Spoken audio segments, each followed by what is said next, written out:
Hola, ¿qué tal amigos? Buenos días. Ya es jueves 24 de septiembre. Pues les traigo de nuevo el archivo del y el video del resumen de hoy de segundo grado de secundaria. Vamos a empezar con matemáticas. Ya sabes cómo funciona este video. Este es un resumen. Si tú quieres profundizar en el tema, pues tienes que ver todo el video de tus 5 clases de hoy. Hoy viene inglés. Aquí en este video solo tenemos las primeras 4 clases de segundo. Inglés no hay resumen. Y bueno, si tú quieres profundizar en estos temas, tienes que ver todo el video completo. Este nada más es un pequeño resumen de lo más importante del día de hoy en Aprende en Casa de segundo de secundaria. Y bueno, vamos a comenzar con matemáticas. Matemáticas, segundo de secundaria. Multiplicación y división de fracciones positivas y negativas. Recuerda que estamos viendo la ley de los signos de la multiplicación y la división. La vas a usar igual en las fracciones. No cambia.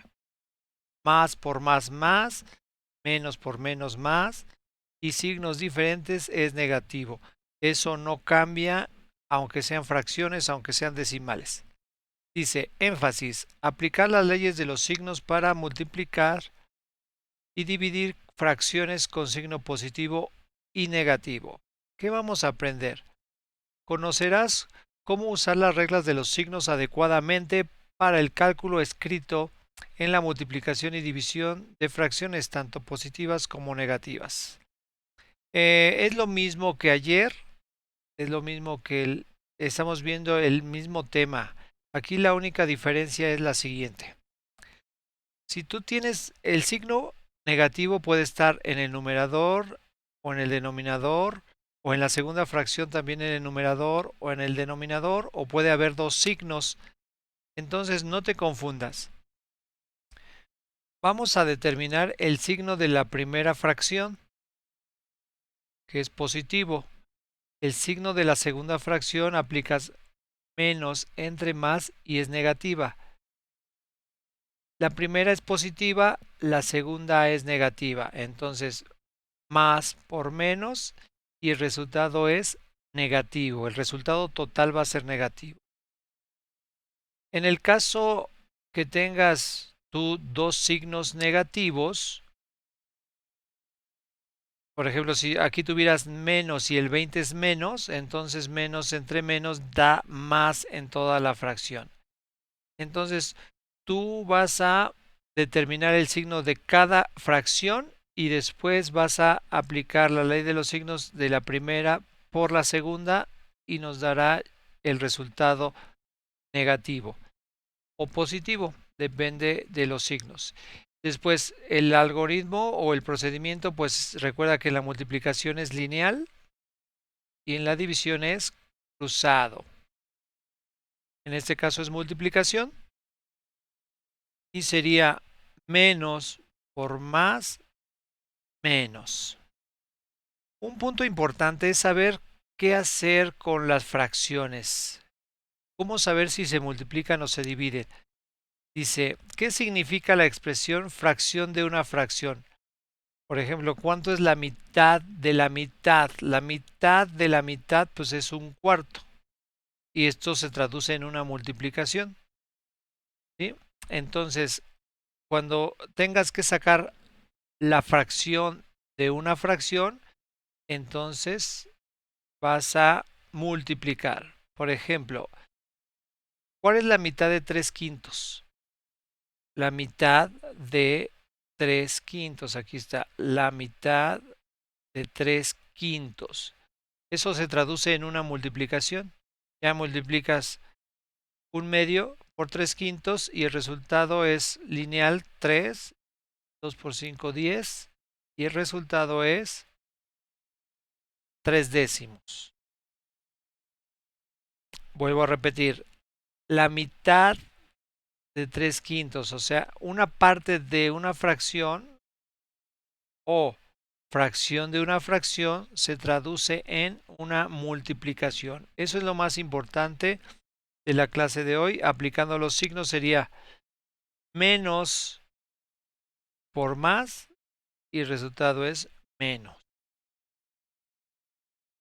Y seguimos con los ejemplos, cópienlos, péguenlos. Recuerda que te dejo en la descripción de este video, te dejo todo este documento que está aquí, publicado por la Secretaría de Educación Pública.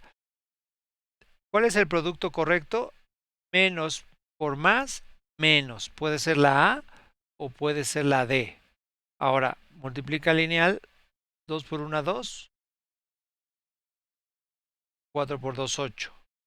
Lo simplificas y la respuesta correcta es la D. Muy bien. Haz tus ejercicios. Recuerda que si vas a profundizar en el tema, si no le entiendes al resumen, debes de ver el video completo durante toda la semana. Miren, más por menos, el resultado debe ser negativo. Muy bien. Hasta aquí la clase de matemáticas. Vamos con lengua materna español.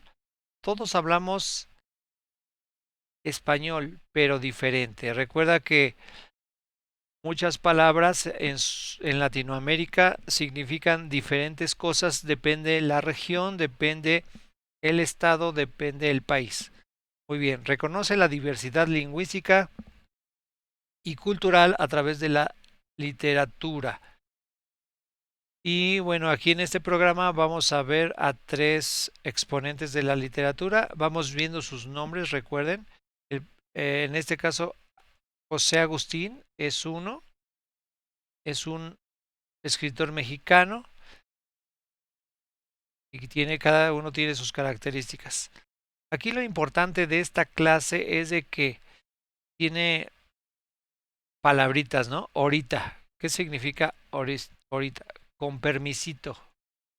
En esta clase vas a ver la variedad de palabras en el uso de la narrativa latinoamericana contemporánea de los últimos 100 años. Muy bien. Vean cómo dice, las variantes lingüísticas son variaciones del uso de la lengua materna y estas pueden ser, aquí está el resumen, variantes léxicas son los cambios que afectan a un idioma según los diferentes lugares en los que se habla, el contexto social y la época. Por ejemplo, el aguacate lo conocen como paita en Perú, la piña como ananá en Uruguay. Entonces, esas son las variantes léxicas. Las variantes fonéticas, pues de fonética es que suena, ¿verdad? Son los cambios en la pronunciación de las palabras. Usualmente se le conoce como acentos. Hay cambios en el sonido de la S o de la D, por ejemplo, masazo, musazo, en lugar de muchacho, muchacho, muchacho. En lugar de verdad, dice verdad, cuidado, usted. En lugar de usted, usted. Esas son las variantes fonéticas porque suenan diferente, pero sabemos lo que significan, ¿verdad? Y las variantes morfológicas se refieren a los cambios en la conformación de las palabras, como está escrita. Por ejemplo, en México se usa la palabra ratito y en Puerto Rico ratico. Un ratico, espérame ratico. Muy bien. Entonces esas son las variantes. Tenemos 3 tipos de variantes que son las léxicas, fonéticas y morfológicas. Eso es el resumen de lo que es la clase de español. Aquí está. Este archivo lo puedes copiar, pegar. Aquí está una imagen de la diversidad cultural de la narrativa latinoamericana. Cada autor ocupa variantes lingüísticas, léxicas, fonéticas o morfológicas. Hay otras variantes, se llaman sociales, que es la edad, el género y el nivel cultural. Y las variantes culturales, que es el espacio geográfico, formas de pensar y costumbres de cada región. Dice, una de las grandes escritoras latinoamericanas del siglo XX, orgullosamente mexicana, se llama Rosario Castellanos. Aquí está un poco de su biografía para que la conozcas y nos hablan también de las palabras en náhuatl, ¿verdad? A continuación, presta atención a algunas palabras indígenas que se siguen usando. Por ejemplo, el tianguis. Vamos al tianguis. El tianguis proviene de la palabra náhuatl tianquis, que significa mercado.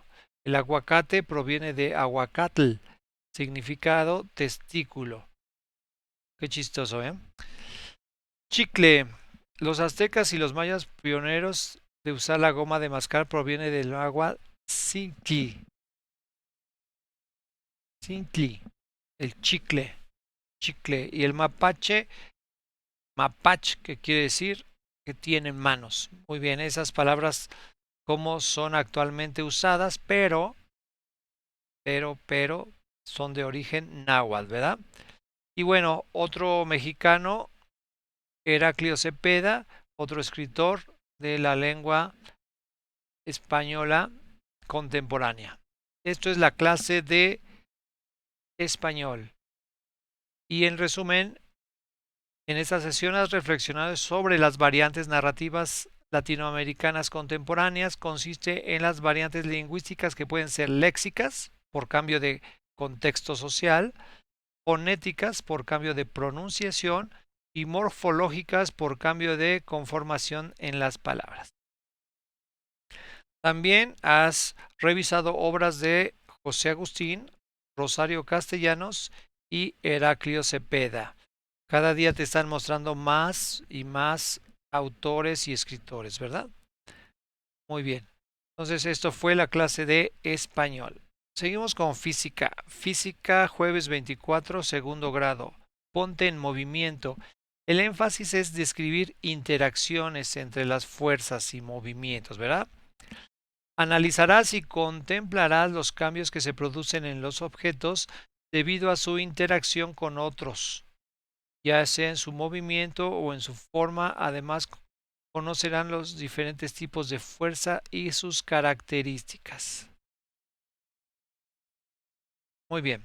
Las fuerzas entendidas como interacciones son entre los objetos se pueden encontrar en la vida cotidiana, por ejemplo, empujar un auto, el vuelo de un ave, patear la pelota, como cómo se rompe un lápiz, atracción y repulsión de dos imanes cuando se cargan los bultos de cemento para construir una casa. Muy bien, entonces este video lo han repetido varias veces, pero cada vez te indican diferentes cosas. Van a ver un ejemplo, un experimento y lo más importante, como viste en los ejemplos, no es necesario que los cuerpos tengan contacto físico para que sus fuerzas interactúes. Esto es los imanes, ¿verdad? Los imanes, entonces hay varias fuerzas que no se tienen que tocar. En este último que sucedió es un ejemplo de la fuerza electrostática, donde la interacción entre las cargas eléctricas del globo y el agua hacen que el agua se acerque o se aleje del globo por medio de magnetismo, ¿verdad? Electroestática. Muy bien. Entonces, hay fuerzas que se tocan y hay fuerzas que no se tocan, pero causan efectos, ¿verdad? En esta sesión aprendiste que las interacciones son las acciones recíprocas que existen entre los objetos, los cuales pueden ser a distancia o por contacto, generando fuerzas que dan origen a cambio en el estado del movimiento de los objetos. Cuando los objetos interactúan, ejercen acciones sobre otros objetos a distancia o por contacto, por medio de fuerzas. La fuerza de fricción es una interacción por contacto que siempre se opone al movimiento y está vinculada al contacto entre dos objetos con superficies sólidas. Muy bien, entonces la fuerza de fricción es otro concepto que estamos viendo esta semana. Y por último, la clase de formación cívica y ética, libertades fundamentales y las leyes. En la clase anterior se vieron las libertades fundamentales y ahora se relacionan con las leyes de nuestro país. Identificarás las libertades fundamentales. Comprenderá los conceptos de libertad, libertades fundamentales y derechos con la finalidad de identificar, a diferencia de otros. Asimismo, analizarás por qué se denominan libertades fundamentales y cuál es el marco legal, o sea, las leyes en que se sustentan. Muy bien. Reconocerás cómo puedes ejercer estos conceptos conforme a las leyes y artículos que existen en nuestro país. Bueno, dice, la libertad es una facultad natural que tiene el ser humano para comportarse de una manera o de otra y de no hacerlo por lo que es responsable de sus actos, perdón. La palabra facultad proviene del latín facultas, que significa poder, derecho, aptitud, la capacidad de hacer algo. Por lo tanto, se debe entender por facultad natural es esa capacidad nata que se tiene para tomar una decisión y ser responsable de ella. Facultad, libertad, ok. La libertad puede ser individual o colectiva. La libertad puede ser individual o colectiva. Dentro de estas hay diferentes libertades, libertad como de pensamiento, de tránsito, de religión, pero también otras como la de asociación y manifestación. Unas son individuales, otras son colectivas. Y bueno, aquí tienes el resumen en una imagen, que son los lineamientos fundamentales que vámonos en el sentido de las manecillas del reloj. Libertad de pensamiento, creencia o religión.